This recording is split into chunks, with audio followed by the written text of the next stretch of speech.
just the right way at the perfect time. Previously, I talked a great deal about trust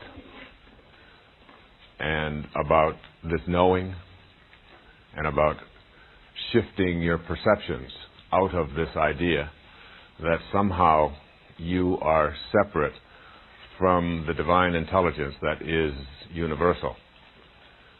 The obvious thing to remember about a universal intelligence is that if it's universal, it is in all places. Therefore, it is in all that you want and all that you are.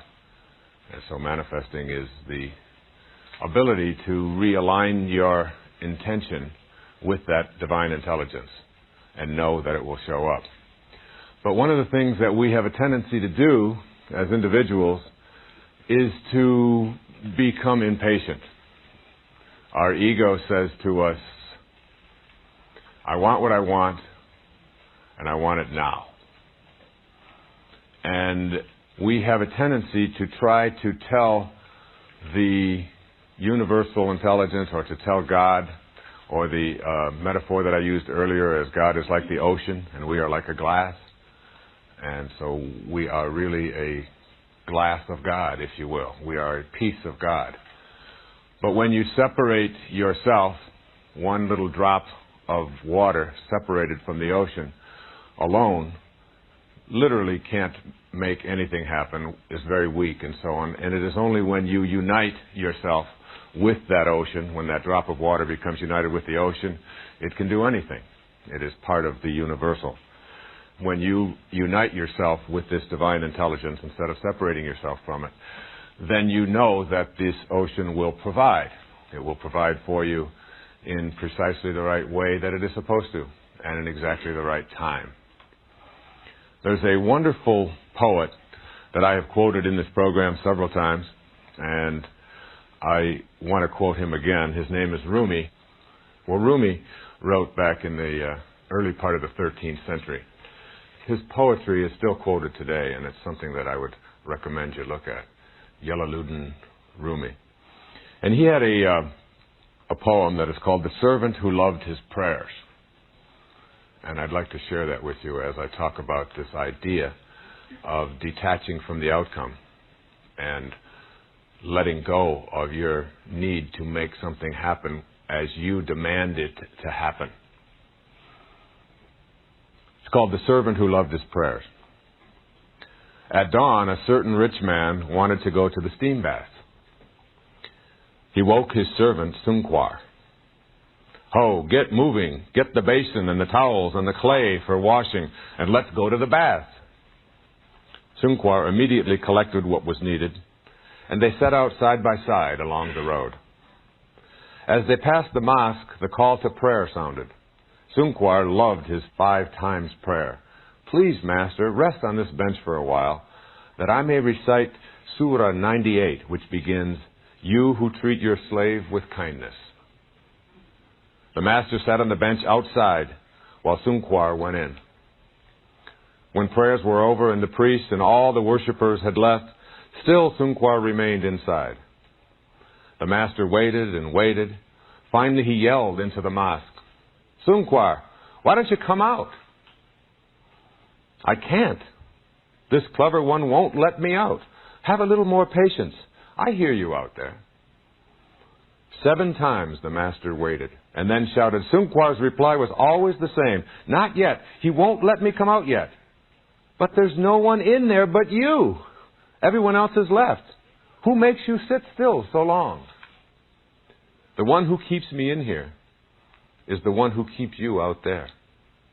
The same who will not let you in will not let me out. The ocean will not allow its fish out of itself, nor does it let land animals in where the subtle and delicate fish move. The land creatures lumber along on the ground. No cleverness can change this. There's only one opener for the lock of these matters. Forget your figuring. Forget yourself. Listen to your friend. When you become totally obedient to that one, you'll be free. Rumi. And this idea of knowing that that divine intelligence will work in exactly the order and the preference and the time that it is supposed to. In the Course in Miracles, there's this often quoted passage that says, infinite patience produces immediate results. And it sounds like it's a contradiction, doesn't it? It sounds like a paradox. If I'm patient, infinitely patient, then I will have to wait a very long time. You know, I talked earlier about these tomato seeds that we used to plant and how the essence of tomato-ness was in every aspect of that tomato, and yet that very essence was something that isn't in the physical world at all. The cause of tomato, as we discover and we look at those seeds and we look at the dust that's in the seeds and then we try to find out what's in the dust, and ultimately we find out that there's just an energy in there. There's just a wave. There's something that's invisible to the naked eye. There's something that doesn't even exist in a physical world. There are no particles at all. You see, when you're a child, you think like a child, as it says in Corinthians 13. And I can remember as a child when those tomato shoots surfaced above the ground sometime in June, back there in Mount Clemens, and they would come up about 4 or 5 inches above the ground. I remember one time getting down there and looking at those tomato shoots and trying to hurry them along. And I got down on my knees and I started tugging at them as a little boy, maybe 3 or 4 years old. And I remember Mrs. Scarf saying, no, you can't do that. And I was like trying to hurry it along. And this idea of attempting to hurry along the divine intelligence is something that we do with our egos all the time. Obviously, creation reveals its secrets by and by, as it is supposed to, as it is ordained. And when you get down there and start tugging at those shoots and I remember pulling at one, and I pulled one just a little bit too hard because they're still not firmly entrenched. They don't have very long roots, tomato plants. You can pull them out with hardly any effort at all. And I pulled one right out into my hand, and that was the end of that tomato. There was no possibility because I was attempting to do something that interferes. This principle of detaching ourselves from outcome, along with having infinite patience, is really essential to your manifestation process. It is inconsistent with what we have a tendency to think is the way things should be working. Because if I do everything that I'm supposed to, if I follow all of these principles and I set down all of the rules and I get it all organized, then I expect that I'll have results. That's the time in our lives that I referred to earlier in the very first principle of being the warrior, going from the athlete to the warrior. That's the time in our lives when we set our goals. And there's nothing wrong with setting goals. I've written about it and talked about it on many programs right here at Nightingale Conant and in many of my books. But the idea of thinking that setting goals and then just going about and having them show up is still the thinking that keeps us sort of stuck back at the warrior phase of our development. It inhibits us from moving to higher places wherein we can begin to manage the coincidences of our lives, which sounds like a contradiction, doesn't it? If it's a coincidence, you can't manage it. If you're managing it, then it's not a coincidence. But when you begin to transcend some of these paradoxes, when you reach a higher level. So setting goals is one thing, and it's something that we do in the earlier stages of our spiritual development. And we continue to do it. And these stages that I talked about earlier are not things that we go into and then never go back to. We go back, we come out of it, we go back. We're always moving in and out of these stages.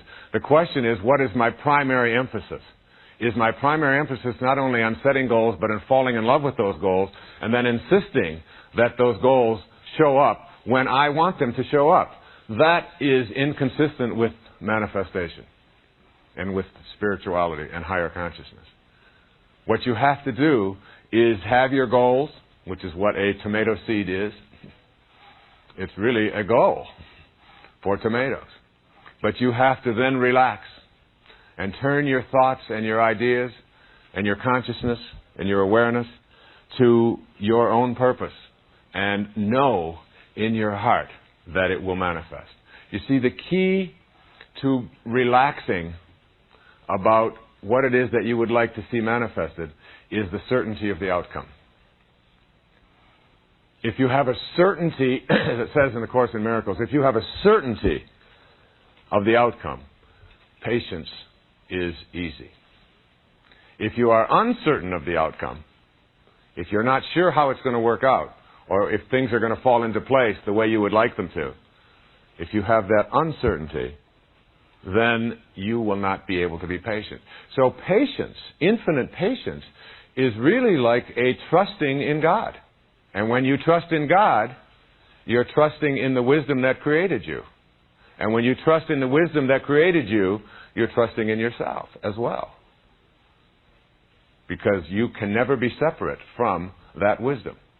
So patience and trust and awareness and higher consciousness are absolutely essential.